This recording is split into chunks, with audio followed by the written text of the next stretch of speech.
Tonight on the Beaver News, the Women's Center educates campus on PTSD, death at a Harvard-Yale football game, and continued protests in Egypt. All that and more right here on KBVR News.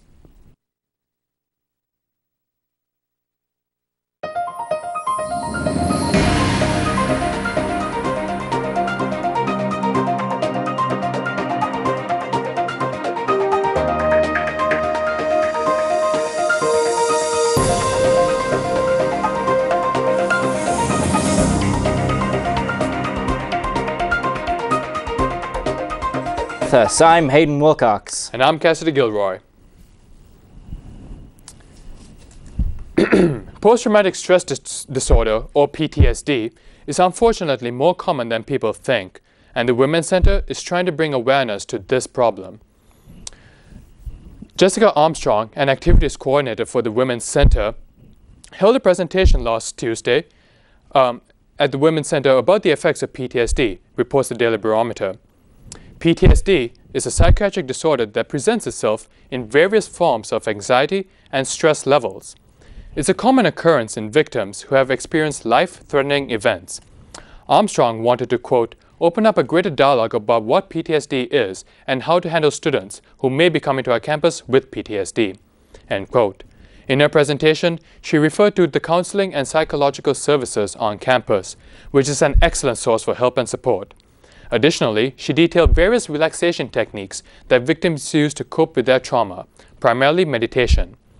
Armstrong, along with other interns, will be holding a week-long series about mental health and PTSD this spring.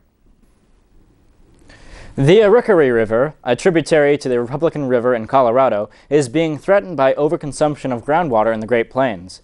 As reported by the university, the groundwater underneath the Great Plains Aquifer, an aquifer created during the last ice age, is being drained at a faster rate than it can seasonally replenish itself, causing ancient rivers and streams like the Arickaree River to scatter and dry up. The harsh environment of the Great Plains has led to the evolution of certain kinds of fish, like the orange-throat darters and brassy minnows, which can withstand water temperatures of up to 90 degrees. Now, the habitat of these creatures is slowly diminishing because of overconsumption of the groundwater by both farmers and nearby towns. According to OSU postdoctoral researcher Jeffrey Falks, quote, that water has been there for thousands of years, and it is rapidly being depleted. Already the streams that used to run year-round are becoming seasonal, and refuge habitats for native fishes are drying up and becoming increasingly fragmented. End quote. Currently, up to 90% of the groundwater is being pumped out and being used for irrigation, but if the water usage is cut by 75%, it is possible to maintain current water tables for the tributary rivers. However, the authors of the study noted that this would not be economically or politically feasible. In attempts to provide greater assistance to victims of sexual harassment and violence, the Office of Student Conduct at OSU has recently hired a Title IX compliance coordinator, reports the Daily Barometer. Title IX compliance refers to the Ninth Amendment to the Civil Rights Act of 1964, which prohibits sex discrimination in educational institutions. It was a result of a letter sent by the Office for Civil Rights to universities across the country, stating, quote, the sexual harassment of students, including sexual violence, interferes with student rights to receive an education free from discrimination, and in the case of sexual violence, is a crime, end quote. OSU, despite not having a high amount of sexual violence cases, recognized that it's still a major problem and has thus hired Shannon Kuhiz as the coordinator for this department. She acts as the liaison between the students and the conduct committee and provides the board with summaries. Additionally, she occasionally travels on ride-alongs with the Corvallis firefighters and community members to get a feel of the city. She said, quote, it was a good way to get a perspective from an actual Corvallis community member and hear what they had to say about how they feel college students roaming around on weekend nights. We've got good news for those avid readers in the city of Corvallis. The Corvallis-Benton County Library is going to begin work on building a library branch to help deal with overcrowding issues in the current building. As reported by Kristen Pugmire of the Daily Barometer, the current library is just around 1,200 square feet and has been dealing with overcrowding issues for the past decade. In the past, summer library camps for kids have had to use the fire station next door in order to hold classes. The new building, however, with a price tag of $1.38 million, will be over 7,500 square feet and provide the library with more space for computers, meeting spaces, and of course, more places for books. The new building will stand across from Monroe High School on Highway 99, and if all goes according to plan, should be finished by 2012. Counseling and psychological services may be needing help themselves. The student service has been having difficulty addressing everyone's needs on a same-day basis due to insufficient staffing and high demand from students, reports the barometer. This is in consequence to a new system of scheduling appointments which was implemented last year. This was supposed to allow the department to see individuals on the same day they come in for help. The system, though, allows them to see on average 55 new patients a week. The increase in student demand also means, though, that up to a third of students who come in are turned away on a busy week. However, Jackie Alvarez, the director of CAPS, says that most students can secure an appointment for the following day. She said, quote, "Even if same-day appointments are full, we have a backup emergency system. If you are feeling suicidal, afraid you will hurt someone, or have experienced a recent trauma, there are emergency appointments." She urges students to make clear their level of need when asking for an appointment so they can receive aid accordingly. CAPS is located on the 5th floor of Snell Hall, and the number is 541-737-2131. With the coming cold and rain, it can only mean it's time for one thing. And if you guessed finals week, you'd be wrong. 'Tis the season for gift giving, and the Child Care and Family Resources Department at Oregon State has already had a head start with their 4th annual Joy Drive. As reported by Emily Hagg of the Daily Barometer, and the Child Care and Family Resources Center Joy Drive is a gift and drive focused on uniting the community in the joy of giving to those in need. Started by a group of students 4 years ago who saw a need to reach out to the community, the Joy Drive has been made possible thanks to efforts from the Child Care and Family Resources Office, the Associated Students of OSU, Non-Traditional Affairs, Health and Wellness Task Forces, Greek Life, and Residential Life. The Joy Drive is aimed at individuals who are trying to support a family while staying in school. Members of the program are often single parents, living in low-income households or student family housing centers, and qualify for programs that allow them to stay in school. Families who qualify create wish lists and give them to the program coordinator, who then helps organize gifts from contributors. If you would like to take part in the Joy Drive, go to the Child Care and Family Resource Office and sign up, where you can personally sponsor a family this season. Representatives from Oregon State University, the Corvallis City Council, and citizens gathered last Tuesday to discuss how OSU's growing population is affecting the Corvallis community. The Daily Barometer reports that they met at the Corvallis Senior Center for an open town hall meeting. Among the topics discussed, parking and traffic mitigation in the campus area neighborhoods, along with neighborhood planning and livability, were on top of the list. In her opening statement, Mayor Julie Manning expressed the importance of OSU to the community, which provides approximately 8,000 family wage jobs, resulting in the Benton County's unemployment rate to be 6.5%, low compared to the 9% of the state of Oregon. President of OSU, Ed Ray, also praised the campus's benefits, but acknowledged that there were negative aspects of the activities associated with the university, saying, quote, "We need to take action to mitigate whatever harm we create. Unless we act in a thoughtful and assertive way, the problems will persist and get worse." We now go to reporter Spencer Smallwood at the recent campus recycling drive. Hello everyone, Spencer Smallwood reporting for KBVR. Today is National Recycling Day. Right behind me is a few students making their contribution to the national holiday. So let's go see exactly what's going on today. I'm standing here today with Andrea. Andrea, can you tell us a little bit about the event? Yeah, so this is for America Recycles Day, which is a national event. There's events going on across the country that are meant to educate people on how to recycle and motivate them to recycle more.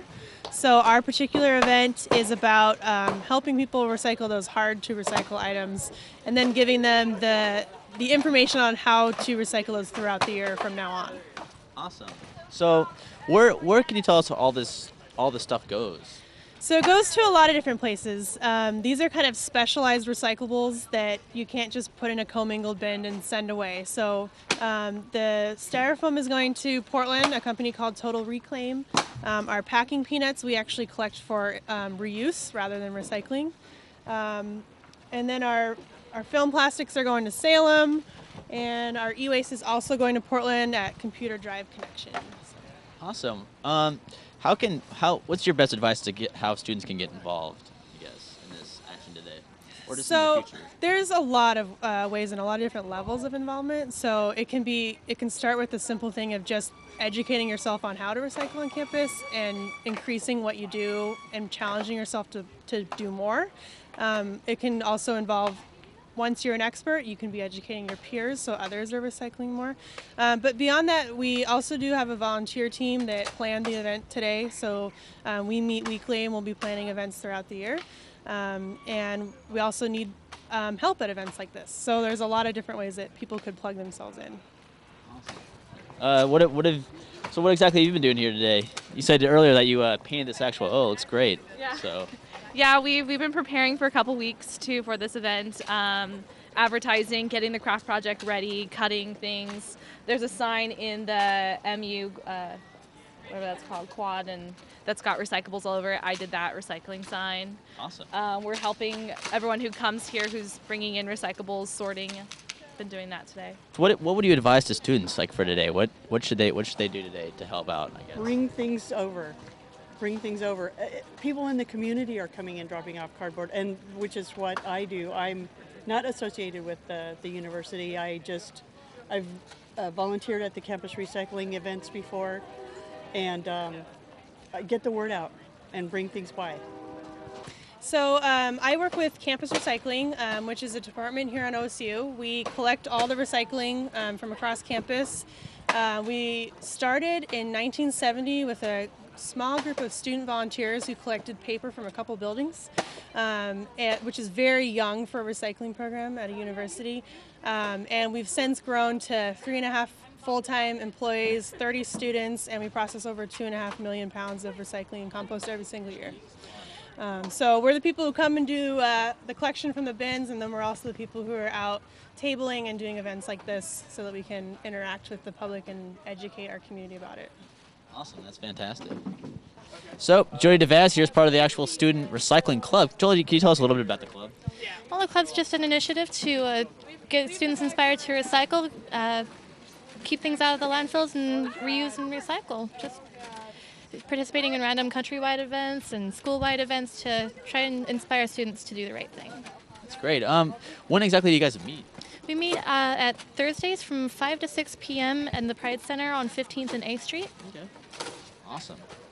For you students to help get involved here with this recycling day, please visit recycling.oregonstate.edu. They'll give you more information. As for me, I'm going to maybe break this board and hang out for a little bit. So back to you guys in the studio. Thanks for the report, Spencer. Sad news from Connecticut this week involved a death and 2 injuries at a Harvard-Yale football game on Saturday.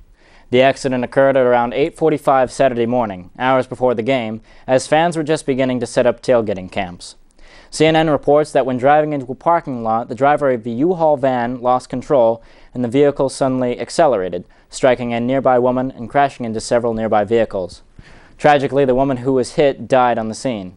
During halftime, a moment of silence was held in honor of the victim. Police reports showed that she was not affiliated with either school. Nonetheless, both schools expressed their condolences. As of late, no charges have been filed, and the driver of the vehicle is currently speaking with investigators, and it has confirmed that he was not intoxicated at the time. Another sad story in the world of sports, specifically for Major League Baseball, as player Greg Hallman was found dead earlier this morning, reports CNN. The 24-year-old was stabbed to death in Rotterdam, Netherlands, which is his home country. Hallman was signed to the Seattle Mariners in 2004 when he was just 17 and has played 44 games with them. MLB Commissioner Bud Selig expressed his condolences to the team, stating, quote, "The loss of a talented 24-year-old young man like Greg amid such tragic circumstances is painful for all of us throughout the game," end quote. Police reportedly got a call at 5:30 a.m. from a female friend that Hallman was staying with. They arrived to find Hallman bleeding from stab wounds. Attempts to stabilize him failed. No one has been convicted, though police did arrest Jason Hallman, Greg's brother, on suspicion and for further questioning. While it's cold here in Corvallis, it's definitely not cold in Reno, thanks to a wildfire that erupted on Friday. The fire, spurred by 85-mile-an-hour winds, exploded to 2,000 acres in 12 hours, destroying homes and structures along the way. During the two-day fire, 35 homes were deemed uninhabitable and 5 were completely destroyed. As reported by CNN, 140 members of the Reno Fire Department had 80% of the fire contained by 5 p.m. on Saturday and expected the rest of it to be contained by day's end. The cause of the fire remains unknown. Some believe it may have been caused by teenagers seen in the area or homeless encampments. Still others think that the fire may have been caused by severe wind that led to electrical arcing between power lines. Starting at noon on Saturday, residents were allowed back into the area, and thanks to the efforts by those firemen, 4,000 to 4,500 homes were saved. Amidst all the trouble the world of college sports has experienced in recent times, inspiration always presents itself, and this time it was in the form of Eric Legrand. He's a former Rutgers University football player who, reports CNN, was paralyzed from the neck down on the 26th of October 2010 after a field collision. He was told he might not move again and would need a respirator for the rest of his life. 13 months later, he arrived on the field of Rutgers Stadium in New Jersey in a motorized wheelchair and is able to move his neck and shoulders. And he believes that he will someday be able to walk again. And he said, quote, "I truly believe this happened for a reason. I believe I've been called upon to help other people out. I don't ask God why this happened to me, because I know that question will be answered down the road when I am walking again. And I've helped a lot more people believe in themselves." Since the dawn of time, man has wondered what has happened to us when we die.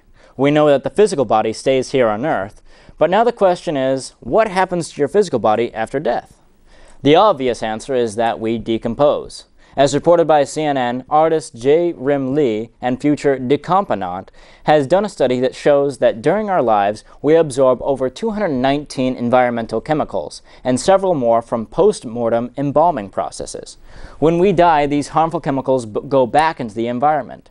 In a recent TED Talk, Ms. Lee introduced the idea of edible mushrooms that eat decomposing bodies, which she calls the infinity mushroom. In her talk, she explained how she took the idea one step further, creating a mushroom death suit, a suit infused with the spores of edible mushrooms that would speed up the decomposition process post-mortem. Her idea is that people would be buried in these suits, and the mushrooms in turn would remove the harmful chemicals and keep them from going into the environment.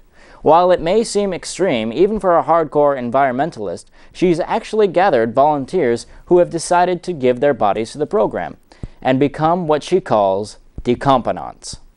In a closing statement, Lee said, quote, "I realize this is not the kind of a relationship we usually aspire to have with our food. We want to eat, not be eaten by our food. But as I watch the mushrooms grow and digest my body, I imagine the infinity mushroom as a symbol of new way of thinking about death and the relationship between my body and the environment." It's now time for our final break of the evening, but when we return, we'll have your international stories right here on KBVR. You won't want to miss it. Welcome back to the Beaver News right here on KBVR. Months after Egypt rose to remove its former president, Hosni Mubarak, from power, protests still continue and violently escalated last Friday as protesters now clamor to end the military-led regime that followed, reports CNN. As a response, Egypt's entire governing cabinet submitted its resignation earlier today. Justice Minister Mohammed Abdel Aziz Al-Junsi stated, quote, "I resigned because of the event in Tahrir Square, because of the political responsibility," end quote. Military and police security forces tried to contain the demonstrators, but to no avail. 22 protesters have died, and at least 1,700 have been wounded. Additionally, 102 officers and conscripts have been injured. It is up to the military council to accept the resignation, however, and they have stated that they will seek a new prime minister before following through with the resignation. Demonstrators are saying that they are concerned that the military wants to keep control of the country. Protester Mossa Ab El-Shami explained, quote, "People here feel that they have been cheated and they have moved from an autocracy to a military dictatorship. So they're back to square one, to ask for their rights again." The Department of Homeland Security was called into action recently to deal with a possible threat of a computer hack that targeted a government industrial complex. The complex, a water pump system located in Illinois, experienced technical difficulties that caused it to shut down. As reported by CNN, several employees who worked at the facility had noticed glitches in the computer system and recorded them for 2 months. When FBI and DHS forces arrived to check out the computer system, they had found that it had indeed been hacked by someone using stolen codes and passwords. However, the official ruling on the case is that the two departments are still gathering facts. Because of tight security, computer hacking of government-run industrial systems are virtually unknown in the United States, making this case, if true, very noteworthy. The spokesman for the Department of Homeland Security, Peter Bogard, said, quote, "At this time, there is no credible corroborated data that indicates a risk to critical infrastructure entities or a threat to public safety." Tensions are rising in Syria as President Bashar al-Assad warns of dire repercussions to any potential military intervention against Syria, reports CNN. Syria has been in a state of turmoil since January as its citizens began protesting al-Assad's regime.